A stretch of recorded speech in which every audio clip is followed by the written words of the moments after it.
Welcome to the Eutaw Street Banter podcast. What's up, everybody? Welcome back to another episode of the Eutaw Street Banter podcast. I'm your host today, Elisha, and with me is Greg. Another week without Cody, and it's starting to feel like this is just becoming the Elisha Greg show, and I don't hate it. I know you don't either, Greg. Nah, I actually think it's a much better podcast, but we'll just leave that there. I don't know. For those of you wondering, so Cody does edit our podcasts, whether he's in it or not most of the time, and so that does mean he gets to have some fun a little bit, throwing some extra stuff in. And so there's times that maybe we talk bad about him, and like even right now, I could say like, Cody stinks, and like he's probably got like a big thumb down over top of my face or something like that. But just remember, at the end of the day, we're the ones here with you caring about the Orioles somehow, when it's hard and when it's not, and Cody's just going on vacation. Yeah, we stick it out without him. But normally we start off going over some stuff that's happening around the league and do some non-Oriole stuff. But I don't know about you. Been a little bit since we've been on. I know had a crazy couple weeks this past week. This is always busy time this summer. I want to get right into talking about the Orioles because there's a lot going on and a lot of frustrations, some positives, and a lot of confusion, really. Like a lot of confusion. And I really want to start off talking about what is this post-deadline Orioles? What do they look like? What's happening? And why are maybe some of the decisions being made? I know, obviously, I'm not in the head of Mike Elias, even though probably if I could just have everyone do a little thought exercise for me. Everyone close your eyes. And the toy that's the monkey with the cymbal hands clapping? That's Mike Elias's head, probably. That's probably all he's got going on in there. Yeah. Just for if you're ever wondering. I agree. I think jumping right into it, it's after the trade deadline. The Orioles have about a month and a half to, if you're going to make a playoff push or not, to see where this team goes. Yeah. And it's just, the reason I say that too is not even because we'll start off with the Adley trade. Obviously, I'm upset and frustrated by the fact that Adley Rutschman got traded. I mean, he was the guy that was supposed to be the savior. I mean, he was the next stepping point. Mm-hmm. He was what we were all, from 2018 until he made his debut, we were just waiting for him to get there. Mm-hmm. And then from the time he made his debut till really 2023, when we saw like some serious success, we were watching him and waiting for him to take us to the next level. And he somewhat did that. Then at the same time, you sit here and say, well, he never won a playoff game for the Orioles. We got swept twice. We're back-to-back now disappointing seasons. Is that his fault? No, it's not his fault at all. And I see why he got traded, but I'm also frustrated for why he got traded because a lot of it wasn't his fault. At the end of the day, the team failed him. Not even the team isn't the players, but this front office failed him. But at the same time, I still recognize that it's a good trade. And I know you agree. Yeah, I think it was this was the most value you were going to get at the time. It sucks going to an in-division opponent, but I think everything you said about Rutschman was totally true. He was the face of the front. He was the face of the rebuild. And I think that's probably the hardest thing for Orioles fans to get over right now. He was the face. You won 100 games.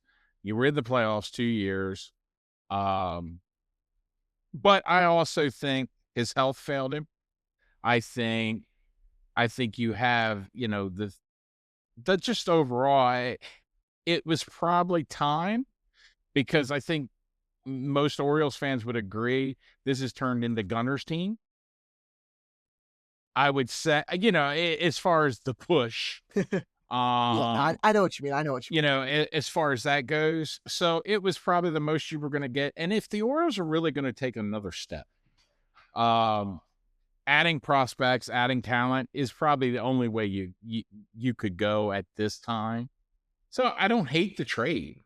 I mean, they got a lot in return. Yeah, we definitely did. I mean, I really like the pitchers that we got from Boston. I think they could be good. The only thing I don't like about them is the fact they're so young. Mm-hmm.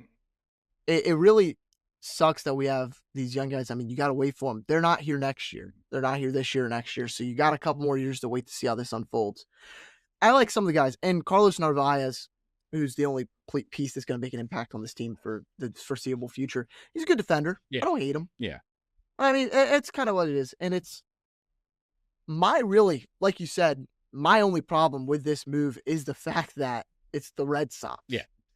Now, I guarantee you, if, say, the Mariners or the Diamondbacks for some reason came and put a package together just like this, I would feel much less disappointed about this trade. It just sucks knowing that we got to play them so many games a year. And the only thing that makes me feel slightly better is that there's most likely going to be no baseball next year. So this is really just a rental. That helps. It a little. Yeah, it's just I think it was the right time. As much as it sucks, I can live with him being traded because I think it's been talked about for 2-3 years now. Oh, when are they going to move Rutschman? When are they going to move Rutschman? Yeah. And like you said, this was the best time to trade him for himself too, because if you trade him last year, you get a less package now, even though you'd have an extra year control because he was not going into net last year. You really was going to have to prove himself because he'd struggled towards the end of 23. And then he kind of was getting hurt, not really playing well. So really you caught him at a good time. And if you're looking at it pure statistical, we won this trade without a doubt. The prospects we got for him, it much outweighs his play. It's just, I do wonder how it affects the clubhouse just because, I mean, I'm sure you've heard it by now, the story of him, Colton Cowser, Ryan Mountcastle, and Gunnar Henderson going to watch the Spider-Man movie and then finding out together. It definitely disrupts it, but it's not the first guy to lead this team, and you hope it doesn't impact it too much. The one thing I do find interesting is, so Jacob Calvin-Meyer, he put this out on X a little bit after the trade happened, saying how Mike Elias said that he wanted Rutschman to be an Oriole forever. He wanted to stay in an Orioles uniform forever. He said that 37 days before Adley Rutschman got traded. It only took him 13 more games of play for that to really change. And obviously you don't want your GM to come out and say, yeah, I want him gone.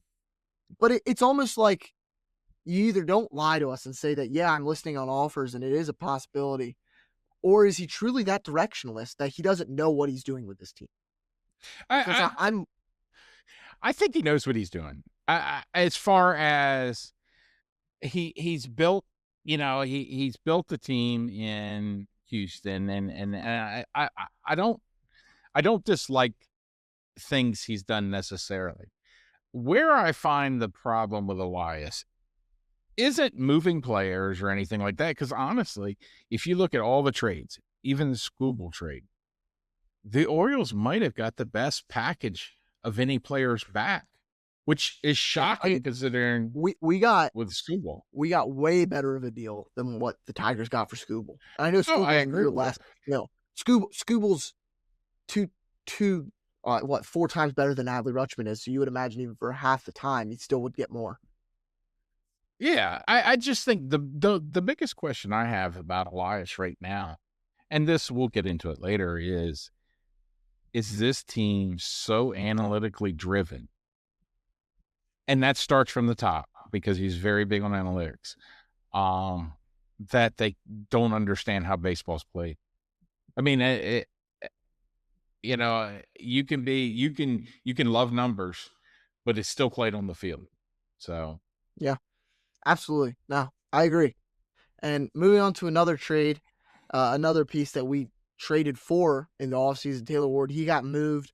A left impactful deal. And I honestly just threw this in here because I just wanted to talk about how I feel like we didn't get that much for him. And I know he's only a rental, but I feel like we could have gotten more for a bat that in the past has hit 30 home runs and this year is just an on-base machine. I was kind of disappointed with that. I feel like this was probably the worst trade that we maybe made. I don't know if that's fair to say, just because I feel like we could have gotten a little more, but I am understanding at least why we made that. I was expecting Taylor Ward to go. And I honestly was expecting us to trade more players than we did end up trading.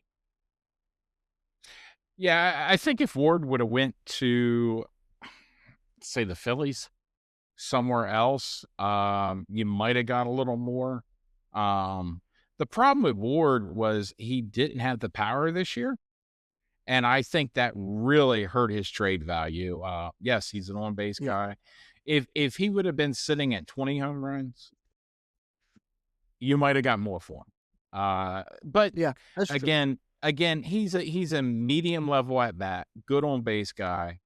On the right team, I mean, he's pretty valuable, and I think, where he went kind of fits. But if you get anything back for guys like that, it's like when they traded their whole bullpen last year. Yeah. You were just hoping to get as much in return as possible. Yeah, that's fair. And so I'm going to ask you a question, and I think I kind of know the response you're going to give me.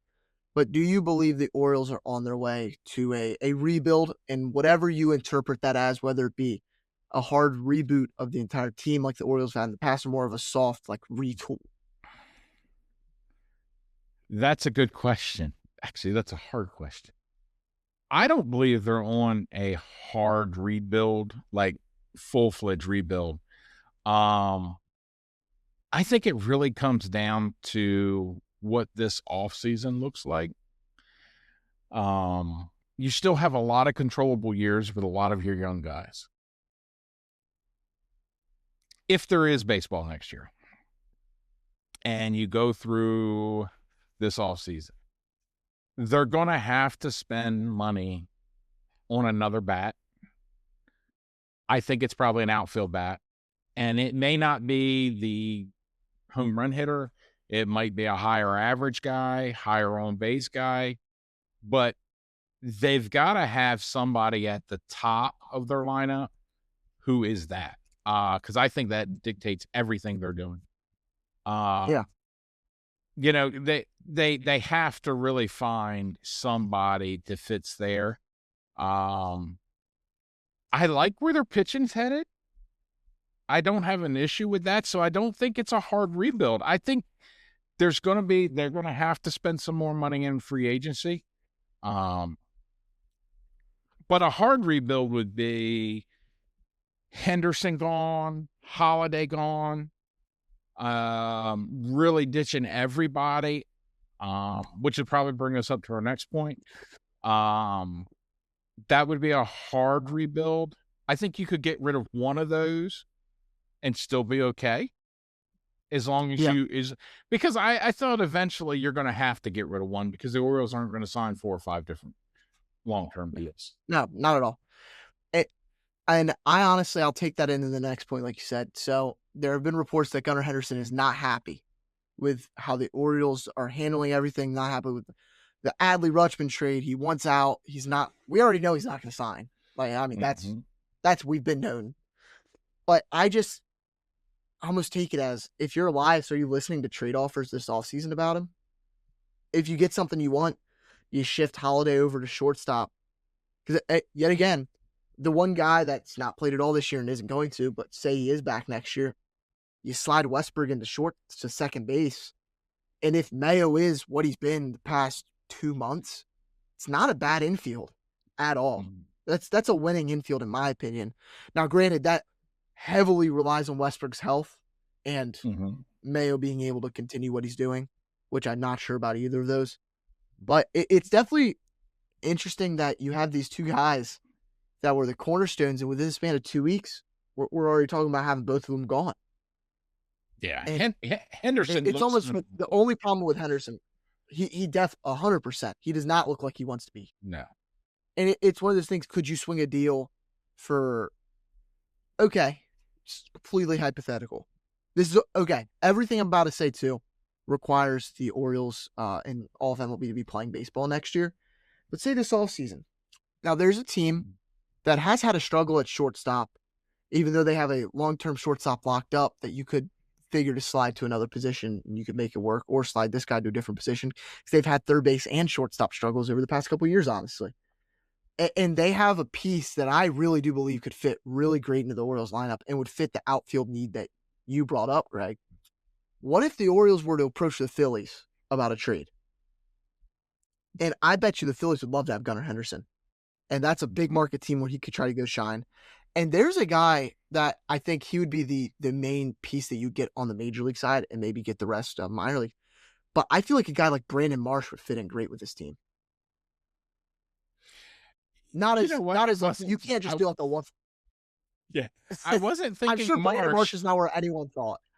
I'm gonna throw this kind of crazy out, but I like Crawford. I think he needs just to play regular. But I tell you, the one kid on the Phillies that I love that I think could be absolute superstar is Brandon Stott. He could play 3 positions in the infield. He has a super. I think he can hit close to 300. I mean, Philly fans, man, it's there. But the problem you're going to have with Henderson, wherever you move him to, is I don't know if you can ever get enough for him. You know, you think of Manny Machado. Not with his current level of play. Nah. You think of Manny Machado when he left. Everybody knew Machado is probably his direction was maybe Hall of Fame player. I mean, best defender in baseball besides Chapman at that time at third base. I mean, Machado was incredible. Could hit for power. At that time, could hit for decent average. So you're never going to get enough for him. And come to turn out with that trade, you got nothing for him. We got whoa. We got Dean Kramer for him. Right? But I mean, overall, when you're giving up a guy like that, you know, and that's the problem you have with Henderson right now is if he's there next year and he is good, if he is just his average, and I'm not taking this year, I'm taking he's 275, 30 home runs, 100 RBIs, and 25 stolen bases. If he's that, you can't afford to move it. He's that impactful. And I think as much as I want to say, man, trade him and get a lot of back for it, man, if you're the Orioles, you're starting to see a little bit out of Jackson Holiday. You know, you're starting to see he's figuring it out a little bit. Hopefully Kobe Mayo starting to figure out. Now you're like, okay, we might have something here. Getting Westberg back. And that's why I talk about it not being a hard rebuild because of there is pieces and you see flashes of it. Yeah. I think with Henderson, I mean, I don't believe he's going to resign. And if you watch a game, I don't think I've seen him smile in the last 10 games I've watched him play. Like, he just looks unhappy. Like, in everything he does, he looks unhappy. And yes, I know they were friends and all that cliquey group. They dress up and they did all that. But the truth of it is, man, it's a business. And they're not all going to stay around. You know, the Orioles have shown they locked up the catcher. They locked up Bradish. They're trying to keep pieces there. You know, the Orioles fans love Henderson. They do. I mean, and they love Holiday. I think they're just waiting to see, you know, when is this team going to break out together?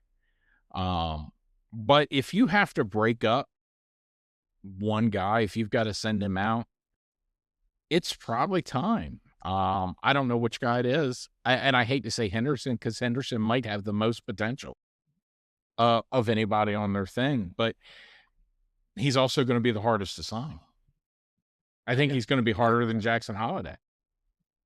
100%. I think Jackson Holiday is the type of guy you could approach with an 8-year deal this offseason and probably get something done. Yeah, you might be able to get something done. I think Henderson is going to be hard to sign. He won't, because he won't re-sign until he's a free agent. Yeah. So you'd have to fight with the Yankees and the Dodgers and the Red Sox and anyone else. And I think it's just the biggest problem is here's the issue the Orioles have. When you look at Henderson reminds me being a Cubs fan, of Chris Bryant. Chris Bryant, MVP level. He won the MVP, I think it was his second year. He had the world at his doorstep, right? Mm-hmm. The Cubs didn't re-sign him. And he's not been heard of since. Yes, injuries and stuff like that. But he's not been heard of since. So chase the money. Yeah, and so the Orioles have a is this the Gunnar Henderson, this year's Gunnar, what we expect the next 5 years?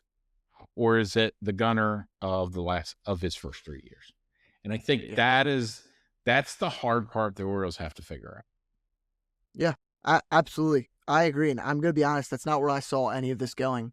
I don't think neither do you. I was not expecting to do Gunnar Henderson trade talk today. Yeah. But I'm sure this is all thoughts going through Mike Elias' head.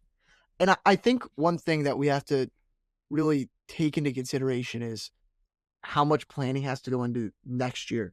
Mm-hmm. Mainly because, in my opinion, it's almost, I would say 98% chance come April, we're not playing baseball. And it's, in my opinion, a 65% chance come October, there's no baseball. Yeah. Now, I don't know. The two sides, LVPA and MLB, are very far apart right now, and it doesn't seem like there's any budging going to happen. I don't think there's going to be baseball next year whatsoever. And if that does happen, there's so much of this that changes, because then Gunnar Henderson, you do have him for only, I believe, one more year. Yeah. I think after next season, 2028 is his last season. Mm-hmm. You really, everything gets fast forwarded. You just lost a year on all of your contracts. And it's much more realistic to see us do a soft rebuild if there's no baseball next year, because going into 2028, there'd be much more free agents. Everyone's aged up a little bit. All your prospects, they still need just as much time in the minor leagues, but they're just a year older now. Yeah. So that makes it all a struggle. It's going to be very interesting to see how that goes. And I think that's the reason why, like, I want Mike Elias to be fired. I don't believe he's a good fit. I think he did very well building up a farm system. I just don't think he's done well with him. I think you almost need, if you could keep him in some facet and get another guy and have someone work together, have them partner, I think that'd be great, because I think he is amazing. You saw it with the Astros, and pretty much what he done is he helped the Astros build up their farm system through the draft and through prospects and some trades. But once those guys got there, he was gone. He didn't handle the World Series wins. That wasn't all because. But that's what I think that's kind of what the Orioles have gotten to. Not to run this podcast off the rails, but this is an interesting conversation for this part of the Orioles, is Elias. So if you look at the Orioles over the last, say, 5 to 10 years, you would say they drafted well. I mean, they've had like the top player considered in baseball and everything. They've been drafting at the top of the draft. And so they've had guys come through the system. So I can't knock him for the draft picks, even if when they get to the major leagues, they don't pop right away. I can't knock him for that. But my question, and I've talked to other people about this, is there seems to be a disconnect between how these kids play in the minors to how they develop at the major league level. And I don't know if there needs to be a better talent development system in place for the Orioles, because when these kids come out of the minors, they are highly talented. They hit down there. Yeah. But when they get in the majors, it doesn't look the same at all. And I know talent level is different at the majors and minors. Yeah. But there's definitely a development issue. 100%. No, I do agree. And I'm going to say something. I actually just watched a video on it. I want to say this week. I can't for the life of me remember who it was that was saying this, but basically saying that the minor leagues have gotten too soft. And a lot of major league players are bringing that honestly to attention with the way the new CBA is with everything. Minor league baseball has gotten a lot easier for players, which is good in a lot of ways. You don't have 8 guys sharing air mattresses in a room all tucked up together, just saving pennies for meals, basically trying to survive their way through it basically. But it's almost like they've gone too far in the extreme that they get in their set schedule. They have their Mondays off. They're much more luxurious. Their schedules are much easier. And because of that, by the time they get up to the majors, they're a little bit softer in the fact that they're not able to play 162 games. They don't know how to last through a season. They can't battle some of the things. They might not have their baseball IQ quite there. And I don't think that's an Orioles problem. I think that could be a separate MLB thing. I'm not saying that minor leagues should be as hard as they ever were. I think there's bad stuff happening in the minor leagues for a long time. But I don't know if that is a part of this, that some of these guys, like, look at the Orioles prospects. Have there been any top prospects that have come up, really other than Gunnar Henderson, that haven't dealt with major injury struggles? Yeah. Between Holiday, Adley, Basayo now even, Dylan Beavers, Heston Kjerstad, Colton Cowser, they've all gotten hurt and really struggled to maintain like a long full season. We've really not seen a full season from almost any players up until this year. And I wonder if that's something that goes into it a little bit. Obviously, the solution to that is I have no clue. Yeah. I'm not that smart. That's not for me to figure out. No. I'm just here to talk to you about the problem. Yeah. But I partially blame Elias for stuff, and I don't know how much of it is just Elias. I wish he would have pushed the chips in maybe a little bit more for 2023 and 2024, because have you ever heard a team say the Braves? The Braves in 2021 weren't that great. Caught a little bit of fire a little bit after the All-Star break, and the front office believed that they maybe could make a wild card spot. They went and traded prospects away for people that maybe weren't even considered that great, but they went and got a couple pieces. Do you hear anybody any Braves fan complaining about the prospects they traded away at the 2021 deadline that won the World Series? I personally, or say even the Cubs. I know you guys didn't need many pieces, but I've never heard a Cubs fan complain that they traded too much away in 2015 and 2016 on the way to the World Series. I will trade 3 top prospects to go win a World Series. I would trade the entire farm system. I think I don't even care. I agree with you. I think when you push your chips in and you have a realistic shot. I mean, this year, take the Cubs for example. The Dodgers went and got Skubal. The Cubs had injuries to their start pitching. They just didn't acquire Gosman. They acquired Clay Holmes too. They looked at it as, we're going to throw enough solutions to this problem until we can get healthy that we're going to try to stay in it.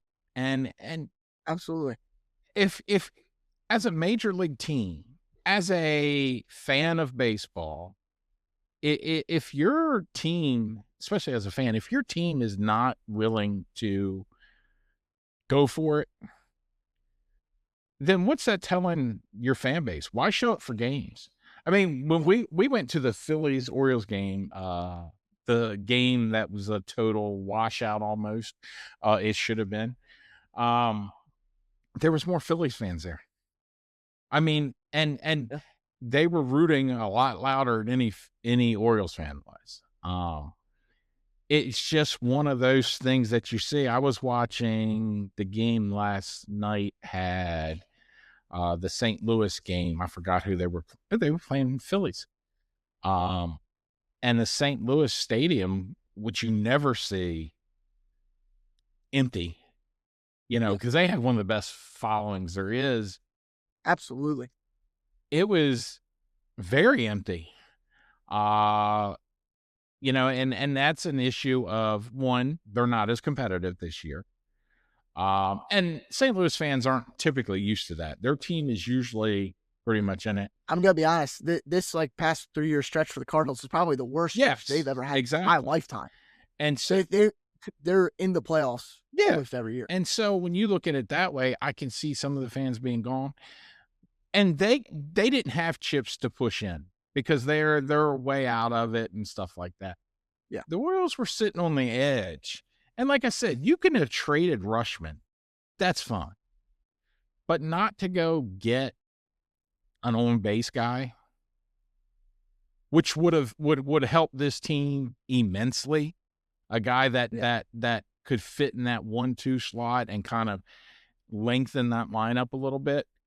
You can buy and sell at the same time. Yes, and I mean what was Detroit? Detroit gave away Scooble, gave away Mize, and I know they had the Job kid just came back up from being injured, but they looked at it. Hey, we have the offense.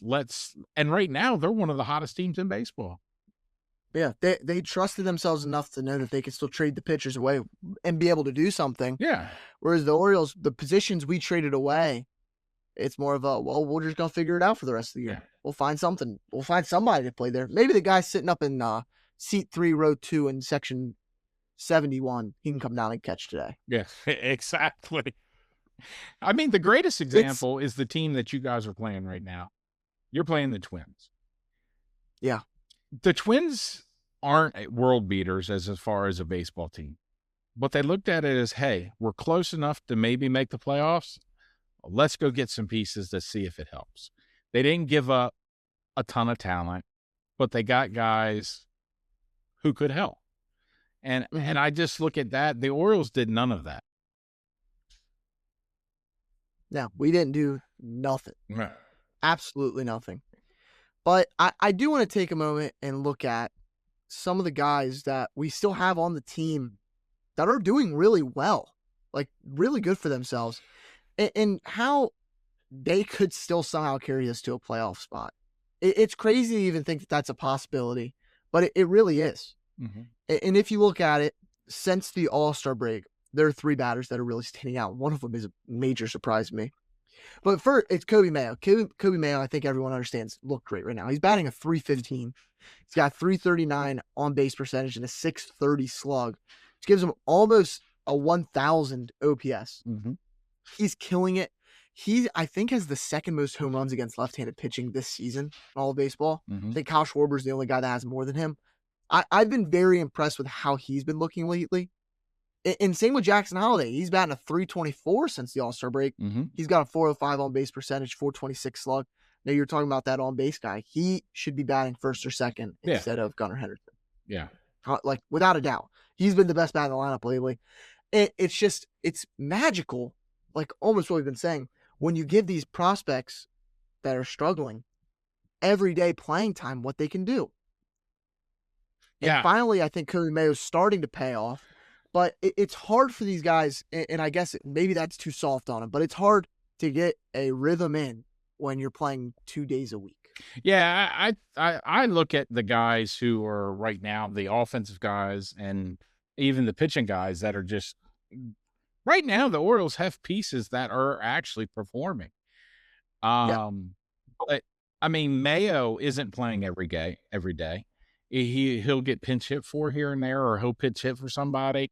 Holiday, this has been the same way lately, and it makes no sense to me. Tyler O'Neill is also having a really good second half. Like, you're struggling to score runs. These guys need to be in the lineup, period. I don't worry about, this guy needs at-bats. No, I need the guys that are producing to get at-bats. And if you're in a pennant race, you want your guys who are hitting in the game. Yeah, 100%. Like, 100%. I completely agree with you because I'm sick and tired of our guys that are performing well. Well, today's the rest day. We got to bench him. But he does better They're on facing left-handers. After yes. 3.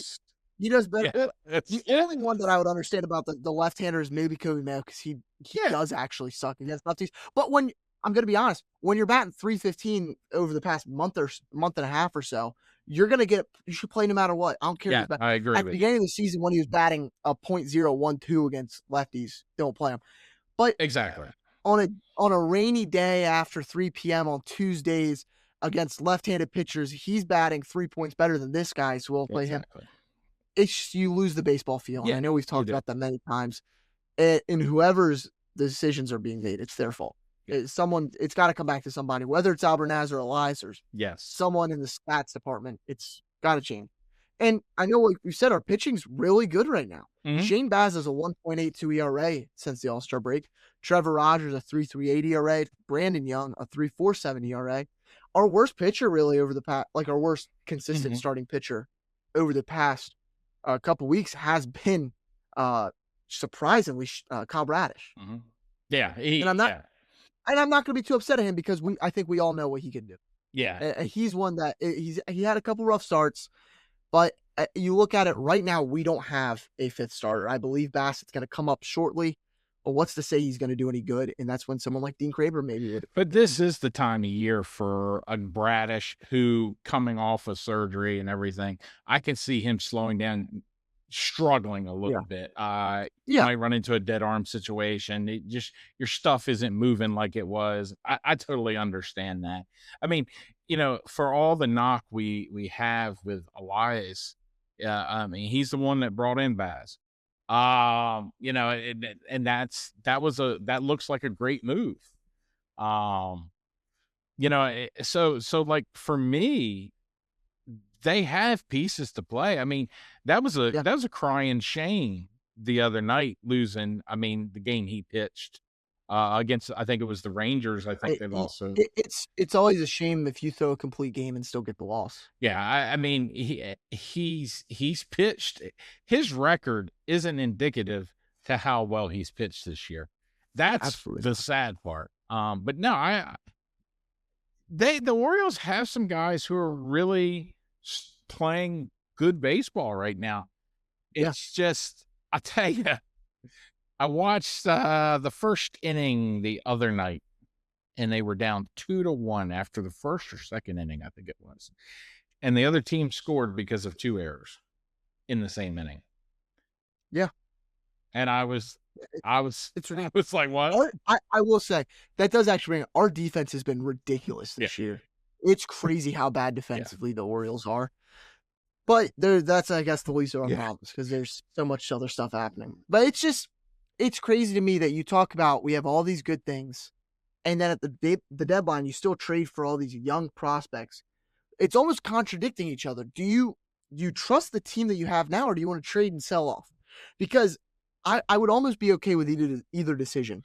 And even if you want to trade off, say, Taylor Ward and Adley Rutschman, and if you just brought in more major league pieces than Carlos Narvaez and Christian Franklin, there were guys out there that we could have got that we could have still ended up getting a lot of prospects in return and being able to get a helpful bat or a helpful relief pitcher, somebody. Yeah. But we're kind of stuck where we are now. And what do we do? Because if the Orioles believe, say Michael Elias is sitting in his office right now and he's like, we are not making the playoffs this year. I don't believe that. And say we do notice that Kyle Bradish, he's struggling, go to a 6-man rotation. Yeah. Bring up Nestor German. He's a top prospect that I believe could come up and pitch innings.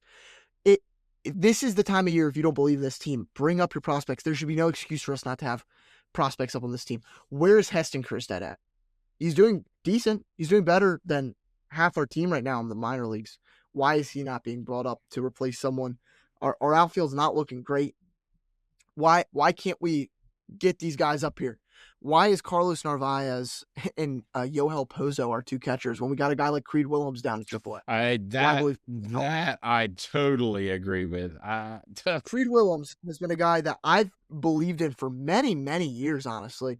He's been a guy since he was in low A at the Shorebirds. I went and watched, and I was like, this dude looks different. Like, there's something about the way he plays. You can tell he's good. I don't know why we can't bring him up yet. He's been kind of an underrated piece in our system for a long time now, and I'd love to see him. Same with Michael Fort. We just traded for him from the Rays, but he's pretty familiar because we traded him away to get Shane Baz earlier this year. So it's not like he's too crazy new, and he's a guy that he's up in AAA now. His stats look good. He could come up later. Yeah.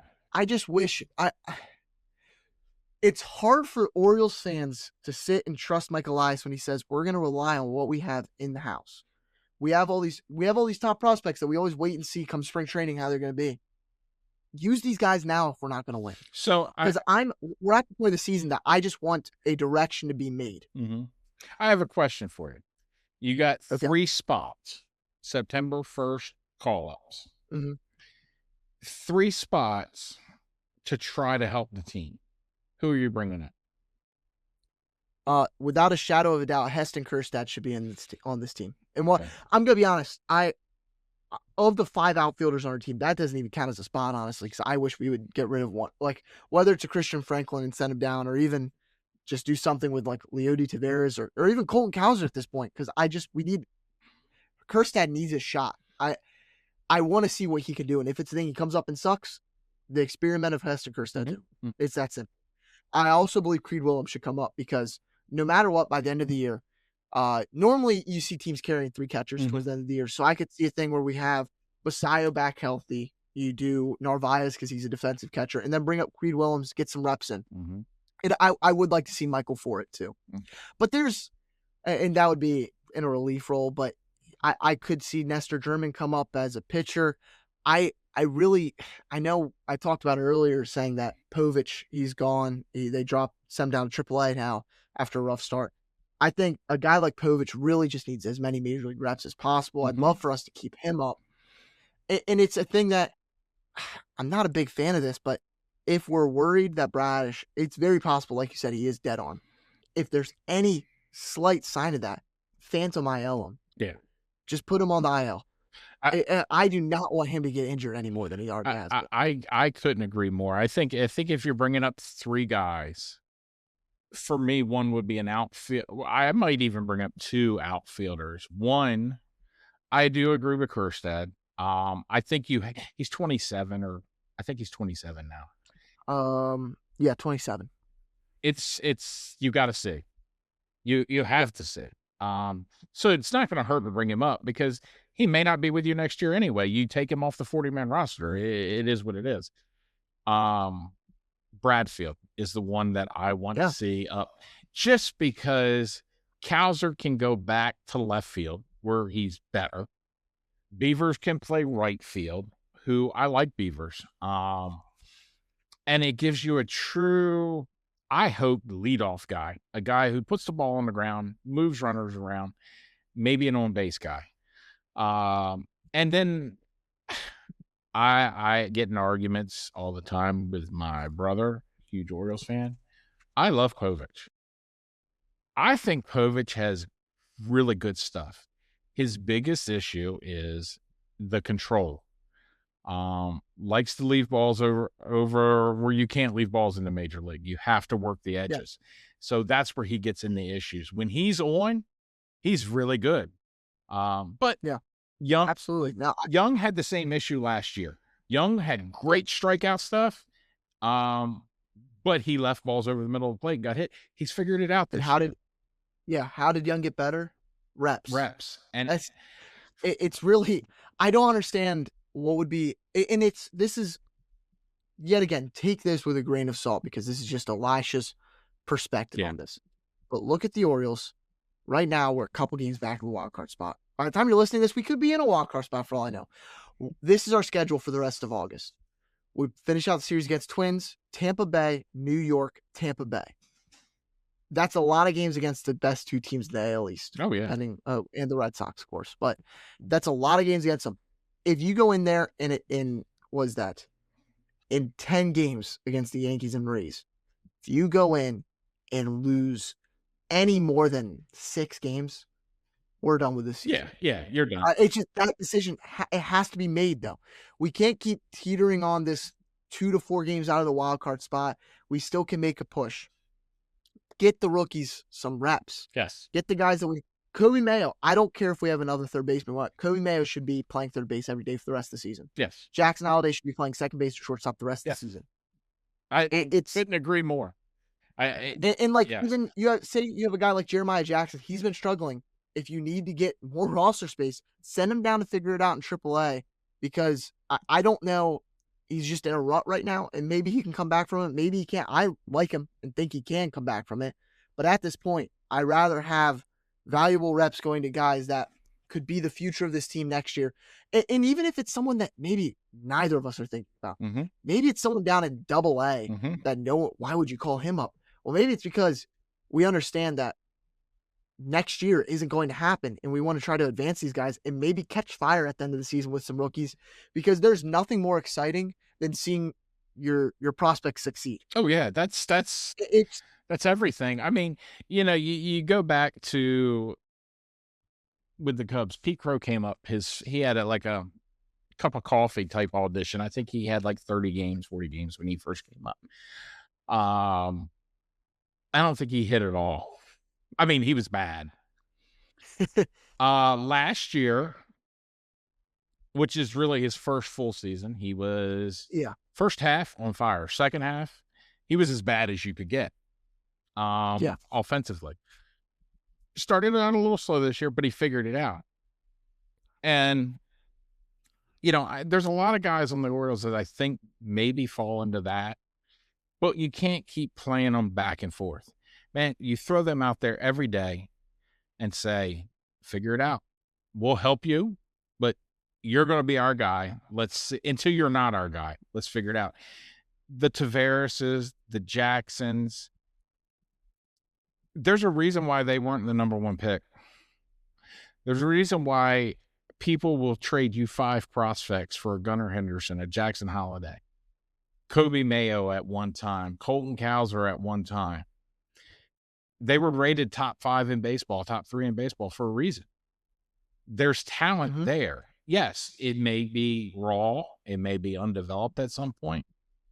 But given Tavares, another 100 at-bats and taking away 50 from Mayo or Cowser or Beavers doesn't make sense for this team if you're looking to see what you got. No, I would not be upset if the Orioles DFA'd him in a week. Wouldn't be upset. Because that means that you can bring up a Bradfield, Kerstad, even like literally anyone else. If it's a thing that you believe Leody Taveras is helping for a wild card push this season, then it's almost too late for that belief. But okay, I said it before we started recording. I feel like the Orioles right now are a ship without a sail. They don't know where they're going. Mike Elias has this team directionless after this trade deadline. And it's a few simple moves could change that easily. We could easily bring up our prospects and just understand that this season was a season of disappointment, a season of loss, and will come out for next year, 2028, if there is no next year. Got to understand that. It's going to be very difficult for a lot of fans, even for myself, to understand that a lot of these players, their window with this team may be over with because of a potential lockout. But there's still so many bright sides to this team that I'm excited to see what happens. Oh, I agree. I think maybe the smartest thing I've heard you ever say was directionless. They're a ship without a sail. I couldn't agree more on that one. I think that is 100% true right now. You can look at any box score, I'm sure, and that's going to tell you. Yeah, it's just crazy because it's going to sound crazy to say. I prefer watching the 2019 and 2020 Orioles to what I'm watching right now, because at least I knew going into those games, there was no I went into every single game expecting us to lose, but at least I had zero expectations. Because right now, I just have this little ever tiny bit of hope, which I don't believe I should have. But it's just, as a sports fan, we all still have a little bit of hope. Oh, yeah. And it's the same hope that I carried into every football season, saying that this is our year for the Cowboys. Just a little bit of hope. It's all false hope, but it's still hope. Still hope. But I just want us to, if we could just find a direction. If Mike Elias can hold a press conference and say, this year was disappointing. We really have to figure out what our direction is going into this offseason. And you have a lot of time to figure it out if there's a lot. Now, granted, you can't have conversations with the players. You can't sign deals. But the people that you have, you can start figuring stuff out. Start trying to figure out who's going to start where for spring training. Is anybody switching positions? Who's our starting pitchers? Well, we have 4. Yes. You can sit back and really reassess your whole organization at that point. And exactly. And I think it is time to bring out the chalkboards. Yes, I agree. I think that's where, and I hate to say, oh, one bad season, now they're failing. It's not the one bad season. It's you fired Brandon Hyde after he took you to the playoffs twice. I'm not saying I'm upset with that because I wasn't a big Hyde fan. You didn't keep the manager that came in for him. This manager, I don't know if he makes it out of this season. He may make it out of the season, but I don't know if he makes it into the next season. Yeah, I would honestly be shocked if there's a lockout next season. He's back for 2028. Mm-hmm.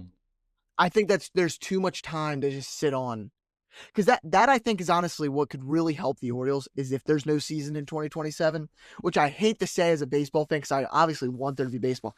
I think it's very beneficial for the Orioles for there to be no baseball next year. That's an extended, long look that the Orioles can take dating back to All-Star break of 2024. Just what has gone wrong. Everyone, I think you could ask 20 GMs if midway through 2023 season or even say May of 2024, if they would swap their teams for the Orioles, they would have done it in a heartbeat. We were